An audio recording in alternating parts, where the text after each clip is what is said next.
Nga koha e pushtimit të Bagdadit nga Shah Ismaili në vitin 1508 deri në ripushtimin e qytetit në vitin 1638 prej Sultan Muradit IV, Safevidët shiit dhe Osmanët sunit zhvilluan një luftë sa në njërin krah në tjetrin për kontrollin e tokave të Irakut.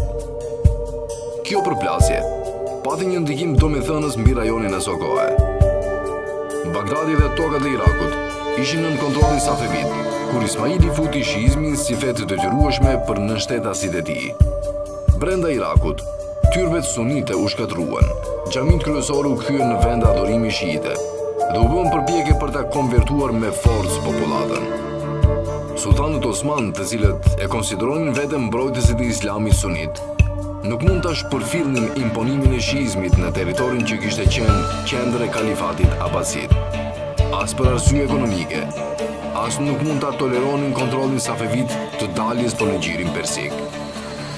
Sulejmani i Madrishëm urdhëroi në vitin 1534 një ekspedit që ja doli ta kthejë Irakun në kontrollin osman dhe ta konfirmoi sultanin Osman si sundimtarin suprem në botën islame. Iraku mbeti në duart osmane që në vitin 1624, kur ushtrit e Shah Abbasit pushtuan Bagdadin dhe masakruan shumë prej banorëve të tij sunit. Osmanët përsëri u përgjigjen, por ata ishin të paaft për ta marrë qytetin deri në vitin 1638. Sultan Muradi IV, i cili udhëhoqi fushatën fitimtare, i shpërndau menjëherë komandantët ushtarak Osman në territorin e vendit për të rikthyer rritet sunite midis popullatës dhe për ta depuar uleman shiite nga rajoni. Prej atij momenti e gjerni luftën e parë botërore. Iraku qëndroi në duart osmane. Ndonse kontrolli i portit të gjirit persik, Basrës, ishte një objektiv i rëndësishëm njëlloj për osmanët dhe Safevidët, intensiteti i luftës së tyre për Irakun le për të kuptuar se diçka më e thellë se interesat ekonomike ishte në lojë. Tokat e Irakut u bën qendra e një gare për supremaci midis sunizmit osman dhe shiizmit Safevid. Territori krijonte imazhe të ndryshme historike për ndjekësit e dy degëve të Islamit.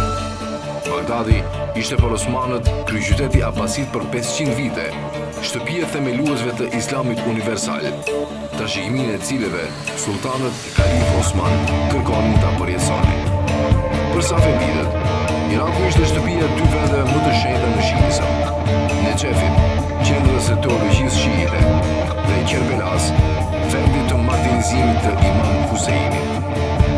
Përkujtimi i vdekjes së Huseinit ishte ngjarja më e rëndësishme rituale në shiizëm, dhe shiitët nisën ta shihnin pelegrinazhin në Kerbela si një zëvendësues legjitim të pelegrinazhit në Mekë. E pa në ruajtjen e këtyre vendeve të shenjta nën autoritetin shiit si një detyrë fetare. Rënia e tyre në duart të osmanëve ishte burimi i dëshpërimit të thellë. Nuk është çudi që tokat e Irakut, e shenjtë për ndjekësit e dy degëve të Islamit, u bën një rajon i trazuar.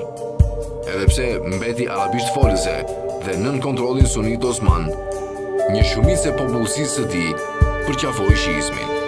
Në tasit ndërfetare që zunë rënjë gjatë përleshjes osmano-safevide, do të luanin një rol domethënës në historinë moderne të Irakut.